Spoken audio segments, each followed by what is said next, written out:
Hey guys, welcome back to my YouTube channel. I hope you all are good. Yes, previous videoದಲ್ಲಿ ನಾನು WhatsApp ಚಾನಲ್ನಲ್ಲಿ previous year question ಪೇಪರ್ಸ್ಗಳನ್ನ ಜೊತೆಗೆ study related ಆಗಿರುವಂತಹ information ಎಲ್ಲ WhatsApp ಚಾನಲ್ನಲ್ಲಿ ಹಾಕ್ತೀನಿ ಅಂತ ಹೇಳಿದ್ದೆ.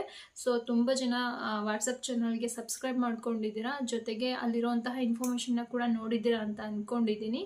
ಸೊ ಎಸ್, ತುಂಬ ಜನ ಕೇಳ್ತಾ ಇದ್ವು ಅಂದರೆ ಮ್ಯಾಮ್ ಪೇಪರ್ ಫಸ್ಟ್ ಬಗ್ಗೆ ಹೇಳಿ ಅಂತೇಳಿ. ಸೊ ಅದಕ್ಕೋಸ್ಕರ ಈ ವಿಡಿಯೋ ಮಾಡ್ತಾ ಇದ್ದೀನಿ. ಸೊ ವಿಡಿಯೋ ಶುರು ಮಾಡೋಣ. ಕೆಸೆಟ್ ಎಕ್ಸಾಮ್ನಲ್ಲಿ 2 ಪತ್ರಿಕೆಗಳಿರುತ್ತೆ, ಅಂದರೆ ಪೇಪರ್ 1 ಮತ್ತು ಪೇಪರ್ 2. ಪೇಪರ್ 1 ಬಂದು ಜನರಲ್ ಪೇಪರ್ ಆಗಿರುತ್ತೆ, ಪೇಪರ್ 2 ಬಂದು ಸಬ್ಜೆಕ್ಟ್ ಪೇಪರ್ ಆಗಿರುತ್ತೆ. ಸೊ ಈ ಒಂದು ಪೇಪರ್ 1 ಜನರಲ್ ಪೇಪರ್ ಏನಿರುತ್ತೆ, ಇದು ಎಲ್ಲ ಸಬ್ಜೆಕ್ಟ್ ಅಂದರೆ ಲೈಕ್ ಎಕನಾಮಿಕ್ಸ್ ಆಗಿರ್ಬೋದು, ಸೋಷಿಯಾಲಜಿ ಆಗಿರ್ಬೋದು, ಪೊಲಿಟಿಕಲ್, ಕೆಮಿಸ್ಟ್ರಿ, ಬಯಾಲಜಿ ಅಥವಾ ಇಂಗ್ಲಿಷ್, ಕನ್ನಡ, ಯಾವುದೇ ಒಂದು ಸಬ್ಜೆಕ್ಟ್ನ ತಗೊಂಡ್ರು ಕೂಡ ಯಾವುದೇ ಸಬ್ಜೆಕ್ಟ್ಗೆ ರಿಲೇಟೆಡ್ ಆಗಿ ಕೆಸೆಟ್ ಎಕ್ಸಾಮ್ನ ಬರೆಯುವಂತಹ ಕ್ಯಾಂಡಿಡೇಟ್ಸ್ಗೆ ಈ ಒಂದು ಜನರಲ್ ಪೇಪರ್ ಏನಿರುತ್ತೆ ಪೇಪರ್ 1, ಇದು ಕಾಮನ್ ಪೇಪರ್ ಆಗಿರುತ್ತೆ. ಎಲ್ರಿಗೂ ಕೂಡ ಸೇಮ್ ಕ್ವಶನ್ಸ್ಗಳೇ ಇರುತ್ತೆ ಪೇಪರ್ 1ನಲ್ಲಿ. ಪೇಪರ್ 2 ಬಂದು ಅವರವರ ಸಬ್ಜೆಕ್ಟ್ಗೆ ರಿಲೇಟೆಡ್ ಆಗಿರುವಂತಹ ಕ್ವಶನ್ಸ್ಗಳು ಪೇಪರ್ 2ನಲ್ಲಿ ನೋಡ್ತಾ ಹೋಗ್ತೀವಿ. ಸೊ ನಾವಿವಾಗ ಪೇಪರ್ 1 ಬಗ್ಗೆ ಡಿಸ್ಕಸ್ ಮಾಡ್ತಿರೋದ್ರಿಂದ ಬರೀ ಕೆಸೆಟ್ ಎಕ್ಸಾಮ್ನ ಪೇಪರ್ 1 ಬಗ್ಗೆ ಅಷ್ಟೇ ಕಾನ್ಸಂಟ್ರೇಟ್ ಮಾಡೋಣ ಈ ಒಂದು ವಿಡಿಯೋದಲ್ಲಿ. ಕೆಸೆಟ್ ಎಕ್ಸಾಮ್ನ ಪೇಪರ್ 1 ಏನಿರುತ್ತೆ ಅದು ಜನರಲ್ ಪೇಪರ್ ಆಗಿರುತ್ತೆ. ಈ ಒಂದು ಜನರಲ್ ಪೇಪರ್ನಲ್ಲಿ 50 ಪ್ರಶ್ನೆಗಳನ್ನ ಒಳಗೊಂಡಾಗೆ 100 ಅಂಕಗಳಿಗೆ ನಾವು ಉತ್ತರಿಸಬೇಕಾಗಿರುತ್ತೆ. ಅಂದರೆ 50 ಪ್ರಶ್ನೆಗಳು ಅಂತ ಹೇಳಿದ್ರೆ each questions carry 2 marks. So ಒಂದು ಪ್ರಶ್ನೆಗೆ 2 ಅಂಕ ಅಂದರೆ 50 ಪ್ರಶ್ನೆಗೆ 100 ಅಂಕಗಳನ್ನು ಒಳಗೊಂಡಿರುವಂತಹ ಪೇಪರು ಜನರಲ್ ಪೇಪರ್ ಆಗಿರುತ್ತೆ, ಪೇಪರ್ 1 ಆಗಿರುತ್ತೆ. ಈ ಒಂದು ಪೇಪರನ್ನು ನಾವು ಬರೆದು ಮುಗಿಸ್ಲಿಕ್ಕೆ ನಮಗೆ ಕೊಡುವಂತಹ ಟೈಮು ಬರೀ 1 ಅವರ್ ಅಷ್ಟೇ. ಅಂದರೆ 1 ಅವರಲ್ಲಿ ನಾವು 50 ಕ್ವಶನ್ಸ್ಗಳಿಗೆ ಸರಿಯಾಗಿರುವಂತಹ ಆನ್ಸರ್ಗಳನ್ನ ಟಿಕ್ ಮಾಡಬೇಕಾಗುತ್ತೆ. ಬಟ್ ಲಾಸ್ಟ್ ಟೈಮ್ ಅಂದರೆ 2024ನಲ್ಲಿ ಏನು ಕೆಸೆಟ್ ಎಕ್ಸಾಮ್ ನಡೀತು, ಆ ಒಂದು ಕೆಸೆಟ್ ಎಕ್ಸಾಮ್ನಲ್ಲಿ ನಮಗೆ ಪೇಪರ್ 1 ಮತ್ತು ಪೇಪರ್ 2 ಎರಡೂ ಪೇಪರ್ಗಳನ್ನು ಕೂಡ ಅಟ್ ಎ ಟೈಮ್ ಅಂದರೆ ಒಂದೇ ಟೈಮಲ್ಲಿ ಕೊಟ್ಟರು. 10 to 1 o'clock time, 3 hour time.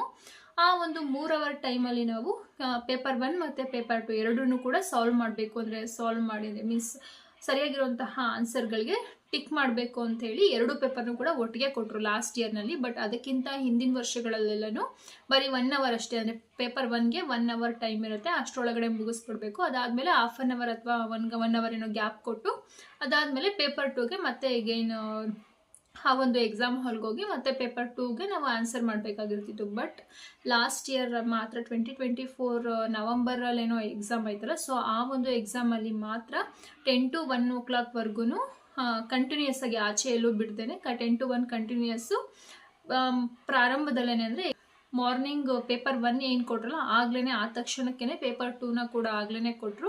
So 3 hour time ಇತ್ತು. 3 ಅವರಲ್ಲಿ ನಾವು ಟೋಟಲ್ 300 ಮಾರ್ಕ್ಸ್ಗೆ ಆನ್ಸರನ್ನು ಬರೀಬೇಕಾಗಿತ್ತು. ಸೊ ಈ ವರ್ಷ ಏನು ಮಾಡ್ತಾರೆ ಅಂತ ಗೊತ್ತಿಲ್ಲ. ಮೀನ್ಸ್ 10 to 1 o'clock ಟೈಮ್ ಕೊಟ್ಟು ಅಂದರೆ 3 ಅವರ್ ಟೈಮ್ ಕೊಟ್ಟು 2 ಪೇಪರ್ನು ಒಟ್ಟಿಗೆ ಕೊಡ್ತಾರೋ, ಅಥವಾ 10 to 11 ಪೇಪರ್ ಫಸ್ಟ್ ಕೊಟ್ಟು ಆಮೇಲೆ ಗ್ಯಾಪ್ ಕೊಟ್ಟು ಅದಾದಮೇಲೆ ಪೇಪರ್ 2ಗೆ ಮತ್ತೆ ಎಕ್ಸಾಮ್ ಕಂಡಕ್ಟ್ ಮಾಡ್ತಾರೋ ಅದೇನು ಅಂತ ಗೊತ್ತಿಲ್ಲ ಈ ವರ್ಷ ಹೇಗೆ ಮಾಡ್ತಾರೆ ಅಂತ. ಬಟ್ ನನ್ನನ್ನು ಕೇಳೋದಾದರೆ ಪೇಪರ್ 1 ಮತ್ತು ಪೇಪರ್ 2 ಎರಡನ್ನೂ ಕೂಡ ಅಟ್ ಎ ಟೈಮ್ ಕೊಡೋದು ಬೆಟರ್. ಬಿಕಾಸ್ ನಮಗೆ 3 ಅವರ್ಸ್ ಸಿಗುತ್ತೆ. ಸೊ ಹಾಗಾಗಿ ಪೇಪರ್ 1 50 ಮಾರ್ಕ್ಸ್ಗೆ ಏನಿರುತ್ತೆ ಆ ಒಂದು 50 ಮಾರ್ಕ್ಸ್ಗೆ ಇರುವಂತಹ ಪೇಪರ್ 1ನ್ನು ನಾವು ಬರೀ 1 ಅವರಲ್ಲಿ ಮುಗಿಸೋದಕ್ಕೆ ಆಗೋದಿಲ್ಲ. ಅಂದರೆ ಕೆಲವರು ಮುಗಿಸ್ತಾರೆ, ಬಟ್ ಕೆಲವರಿಗೆ ಆ 1 ಅವರ್ ಸಾಕಾಗೋದಿಲ್ಲ. ಸೊ ಹಾಗಾಗಿ ಪೇಪರ್ 1 ಮತ್ತು ಪೇಪರ್ 2 ಎರಡನ್ನೂ ಕೂಡ ಒಂದೇ ಟೈಮಲ್ಲಿ ಕೊಟ್ಟರೆ ಸೊ ಕ್ಯಾಂಡಿಡೇಟ್ಸ್ಗೆ ಬರೆಯೋದಕ್ಕೆ ಈಸಿ ಆಗುತ್ತೆ ಅನ್ನೋದು ನನ್ನ ಒಪಿನಿಯನು. ಬಟ್ ಇನ್ನೂ ಸ್ವಲ್ಪ ಜನ ಅಂದರೆ ಫ್ರೆಶ್ ಕ್ಯಾಂಡಿಡೇಟ್ಸ್ ಯಾರಿರ್ತಾರೆ, ಇದೇ ಫಸ್ಟ್ ಟೈಮ್ ಕೆಸೆಟ್ ಎಕ್ಸಾಮ್ನ ಬರಿತಾ ಇರುವಂಥ ಕ್ಯಾಂಡಿಡೇಟ್ಸ್ ಯಾರಿರ್ತಾರೆ, ಸೊ ಅಂಥವ್ರಿಗೆ ಸ್ವಲ್ಪ ಕನ್ಫ್ಯೂಷನ್ ಆಗುತ್ತೆ. 2 ಪೇಪರ್ನ ಒಟ್ಟಿಗೆ ಕೊಟ್ಟಾಗ ಆ ಒಂದು OMRನ ಫಿಲ್ ಮಾಡೋದ್ರಲ್ಲಾಗಿರ್ಬಹುದು ಅಥವಾ ಅವರ ರಿಜಿಸ್ಟರ್ ನಂಬರ್ನ ಎಂಟ್ರಿ ಮಾಡೋದ್ರಲ್ಲಾಗಿರಬಹುದು. ಸೊ ಇದರಲ್ಲೆಲ್ಲ ಒಂದು ಸ್ವಲ್ಪ ಕನ್ಫ್ಯೂಷನ್ ಮಾಡಿಕೊಂಡು ತಪ್ಪು ಮಾಡುವಂತಹ ಚಾನ್ಸಸ್ಸು ಜಾಸ್ತಿ ಇರುತ್ತೆ. ಸೊ ನೋಡಬೇಕು ಈ ಸಲ ಹೆಂಗೆ ಕೊಡ್ತಾರೆ ಅಂತ. ಸೊ ನನ್ನ ಹತ್ರ ಇಲ್ಲಿ ಪ್ರೀವಿಯಸ್ ಇಯರ್ದು ಕೆಸೆಟ್ ಎಕ್ಸಾಮ್ನ ಪೇಪರ್ 1 ಜನರಲ್ ಪೇಪರ್ನ ಒಂದು ಕ್ವಶನ್ ಪೇಪರ್ ಇದೆ. ಸೊ ಇದು ನಾನು ಆನ್ಸರ್ ಮಾಡಿರುವಂತಹ ಕ್ವಶನ್ ಪೇಪರನ್ನು ಇನ್ನೂ ಇಟ್ಕೊಂಡಿದ್ದೀನಿ. ಸೊ ಇಲ್ಲಿ ನೋಡ್ತಾ ಹೋದಾಗ ನಾವು ಇಲ್ಲಿ ಪೇಪರ್ 1 ತುಂಬ ಜನ ಹೇಳ್ತಾರೆ ಪೇಪರ್ 1 ಟಫ್ ಇರುತ್ತೆ ಅಂತ ಹೇಳಿ. ನನ್ನ ಪ್ರಕಾರ ಪೇಪರ್ 1 ಅಷ್ಟೊಂದು ಟಫ್ ಇರಲ್ಲ.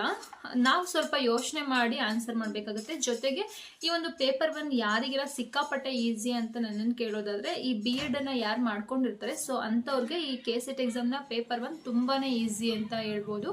ಬಿಕಾಸ್ ಈ ಒಂದು ಪೇಪರ್ 1ನಲ್ಲಿ ಆಲ್ಮೋಸ್ಟ್ ಈ ಪೆಡಾಗಗಿ ಆಮೇಲೆ ಚೈಲ್ಡ್ ಸೈಕಾಲಜಿ ಈ ರಿಲೇಟೆಡ್ ಆಗಿರುವಂತಹ ಕ್ವಶನ್ಸ್ಗಳು ಕೂಡ ತುಂಬ ಇರ್ತವೆ. ಸೊ ಹಾಗಾಗಿ BEd ಮಾಡ್ಕೊಂಡಿರೋ ಅಂಥವ್ರಿಗೆ ಈ ಪೇಪರ್ 1ನ್ನು ಸಾಲ್ವ್ ಮಾಡಲಿಕ್ಕೆ ತುಂಬ ಈಸಿ ಆಗುತ್ತೆ.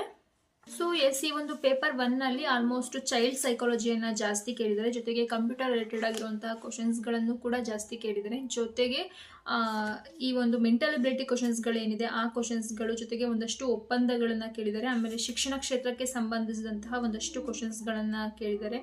ಜೀನ್ ಪಿಯಾಜೆ ಅವರ ಪ್ರಕಾರ ಜ್ಞಾನಾತ್ಮಕ ಬೆಳವಣಿಗೆಯ ಸರಿಯಾದ ಕ್ರಮ ಅನುಕ್ರಮಣಿಕೆ ಅಂತ ಹೇಳಿಕೊಟ್ಟು ಆಪ್ಷನ್ಸ್ಗಳನ್ನು ಕೊಟ್ಟಿದ್ದಾರೆ. ಸೊ ಜೀನ್ ಪಿಯಾಜೆನ ನಾವು ಎಲ್ಲಿ ಓದ್ತೀವಿ ಅಂತ ಹೇಳಿದ್ರೆ, ನಾವು BEdಲ್ಲಿ ಆಲ್ಮೋಸ್ಟ್ BEd ಮಾಡಿರೋರಿಗೆ ಗೊತ್ತಿರುತ್ತೆ ಜೀನ್ ಪಿಯಾಜೆ ಅವ್ರದ್ದು ಥಿಯರಿ, ಅದ್ರ ಬಗ್ಗೆ ಎಲ್ಲ ಗೊತ್ತಿರುತ್ತೆ. ಸೊ ಅದಕ್ಕೆ ನಾನು ಆಗಲೇ ಹೇಳಿದ್ದು BEd ಮಾಡಿರೋರಿಗೆ ಈ ಒಂದು ಪೇಪರ್ ಫಸ್ಟನ್ನು ಕ್ಲಿಯರ್ ಮಾಡಲಿಕ್ಕೆ ಅವರಿಗೆ ಸ್ವಲ್ಪ ಜಾಸ್ತಿನೇ ಈಸಿ ಆಗುತ್ತೆ ಅಂತ ಹೇಳಿದ್ದು ಅದೇ ರೀಸನ್ಗೆ. ಸೊ ಪೇಪರ್ 1 ಜನರಲ್ ಪೇಪರ್ ಏನಿರುತ್ತೆ, ಆ ಒಂದು ಜನರಲ್ ಪೇಪರ್ನ ಕ್ಲಿಯರ್ ಮಾಡಲಿಕ್ಕೆ ಅಥವಾ ಜನರಲ್ ಪೇಪರ್ನಲ್ಲಿ ಮೋರ್ ದ್ಯಾನ್ 80+ ಮಾರ್ಕ್ಸನ್ನ ತಗೊಳ್ಳಿಕ್ಕೆ ಇಷ್ಟಪಡುವಂಥವ್ರು ಸ್ವಲ್ಪ ಈ ಚೈಲ್ಡ್ ಸೈಕಾಲಜಿ ಬಗ್ಗೆ ತಿಳ್ಕೊಳ್ಳಿ. ಚೈಲ್ಡ್ ಸೈಕಾಲಜಿಗೆ ಬೆಸ್ಟ್ ಬುಕ್ ಅಂತ ಹೇಳಿದ್ರೆ KM ಸುರೇಶ್ ಸರ್ ಅವ್ರದ್ದು ಶಿಶು ಮನೋವಿಜ್ಞಾನ ಅಂತೇಳಿ ಒಂದು ಬುಕ್ ಇದೆ. ಸೊ ಆ ಬುಕ್ಕನ್ನು ನಾನು ಕೂಡ ಆ ಬುಕ್ಕನ್ನೇ ರೆಫರ್ ಮಾಡಿದ್ದು. ಸೊ ಹಾಗಾಗಿ ನಿಮಗೂ ಕೂಡ ಅದನ್ನೇ ತಗೊಳ್ಳಿ, ಅಥವಾ ಓದೋದಕ್ಕೆ ಅದೇ ಈಸಿ ಅಂತ ಹೇಳ್ತಾ ಇದ್ದೀನಿ. ಅದನ್ನು ಬಿಟ್ಟರೆ ಇನ್ನೊಂದು ವಾಮದೇವಪ್ಪ ಅವ್ರ ಬುಕ್ ಬೈ ಮಾಡಲಿಕ್ಕೆ ಸ್ವಲ್ಪ ಕಾಸ್ಟ್ಲಿ ಅನ್ನಿಸ್ಬೋದು. ಸೊ ಹಾಗಾಗಿ ನಾನು KM ಸುರೇಶ್ ಸರ್ ಅವ್ರ ಬುಕ್ಕನ್ನು ಸಜೆಸ್ಟ್ ಮಾಡಿದೆ. ನಿಮ್ಮ ಇಷ್ಟ, ನಿಮಗೆ ಯಾವ್ದು ತೊಗೊಳ್ಬೇಕು ಅನ್ಸುತ್ತೆ. ಸೊ 2 ಬುಕ್ಕಲ್ಲಿ ಯಾವ್ದಾದ್ರು ತೊಗೊಂಡು ಓದಿ, ಒಳ್ಳೆ ನಾಲೆಡ್ಜ್ ಸಿಗುತ್ತೆ. ಈ ಒಂದು ಸೈನ್ಸ್ ರಿಲೇಟೆಡ್ ಆಗಿರುವಂತಹ ಕ್ವಶನ್ಸ್ಗಳಾಗಿರ್ಬೋದು, ಅಥವಾ ಕಂಪ್ಯೂಟರ್ ರಿಲೇಟೆಡ್ ಆಗಿರುವಂತಹ ಕ್ವಶನ್ಸ್ಗಳಾಗಿರ್ಬೋದು, ಮೆಂಟಲ್ ಎಬಿಲಿಟಿ ಕ್ವಶನ್ಸ್ಗಳಾಗಿರ್ಬೋದು. ಸೊ ಇಂಥದ್ದನ್ನು ಜಾಸ್ತಿ ಓದ್ಕೊಳ್ಳಿಕ್ಕೆ ಟ್ರೈ ಮಾಡಿ. ಬಟ್ ಜಾಸ್ತಿ ನೀವು ಫೋಕಸ್ ಮಾಡಬೇಕಾಗಿರೋದು ಪೆಡಾಗಜಿ ಮತ್ತು ಚೈಲ್ಡ್ ಸೈಕಾಲಜಿ ಬಿಕಾಸ್ ಅದರಿಂದನೇ ಜಾಸ್ತಿ ಮೋರ್ ದೆನ್ 10 to 15 ಕ್ವಶನ್ಸ್ಗಳು ಅದರಿಂದನೇ ಬರುತ್ತೆ. ಸೊ ಹಾಗಾಗಿ ಅಲ್ಲಿ ನೀವು 25-30 ಮಾರ್ಕ್ಸ್ವರೆಗೂ ಆ ಒಂದು ಚೈಲ್ಡ್ ಸೈಕಾಲಜಿ ಮತ್ತು ಪೆಡಾಗಜಿ ರಿಲೇಟೆಡ್ ಆಗಿರುವಂತಹ ಕ್ವಶನ್ಸ್ಗಳಿಂದ ಮಾರ್ಕ್ಸನ್ನು ತಗೊಳ್ಬಹುದು. ಪೇಪರ್ 1 ಜನರಲ್ ಪೇಪರ್ ಏನಿದೆ, ಆ ಒಂದು ಜನರಲ್ ಪೇಪರ್ನ ಪ್ರೀವಿಯಸ್ ಇಯರ್ ಕ್ವಶನ್ ಪೇಪರ್ಗಳನ್ನ ನನ್ನ ಒಂದು ವಾಟ್ಸಪ್ ಚಾನಲ್ನಲ್ಲಿ ಅಪ್ಲೋಡ್ ಮಾಡ್ತೀನಿ. ಸೊ ಬೇಕಾಗಿರೋರು ಅಲ್ಲಿ ಹೋಗಿ ವಿಸಿಟ್ ಕೊಟ್ಟು ನೋಡಬಹುದು. ವಾಟ್ಸಪ್ ಚಾನಲ್ನ ಲಿಂಕ್ನ ನಾನು ಡಿಸ್ಕ್ರಿಪ್ಷನ್ ಬಾಕ್ಸಲ್ಲೇ ಹಾಕಿರ್ತೀನಿ. ಸೊ ಯಾರಿಗೆಲ್ಲ ಪ್ರೀವಿಯಸ್ ಇಯರ್ ಕ್ವಶನ್ ಪೇಪರ್ಸ್ ಬೇಕು ಅಥವಾ ಪೆಡಾಗಜಿ ಮತ್ತು ಒಂದು ಚೈಲ್ಡ್ ಸೈಕಾಲಜಿ ನೋಟ್ಸ್ಗಳು ಯಾರಿಗಾದ್ರೂ ಬೇಕಿತ್ತು ಅಂತ ಹೇಳಿದ್ರೆ ವಾಟ್ಸಪ್ ಚಾನಲ್ಗೆ ವಿಸಿಟ್ ಕೊಟ್ಟು ಅಲ್ಲಿಂದ ನೀವು ನೋಟ್ಸನ್ನು ತೊಗೊಳ್ಬಹುದು. ಐ ಹೋಪ್ ನಿಮಗೆ ಈ ವಿಡಿಯೋ ಇಷ್ಟ ಆಗಿದೆ ಅನ್ಕೋತೀನಿ. ಇದೇ ಥರ ಹೊಸ ವಿಡಿಯೋದೊಂದಿಗೆ ಮತ್ತೆ ಬರ್ತೀನಿ. ಅಲ್ಲಿವರೆಗೂ take care, by, have A good day.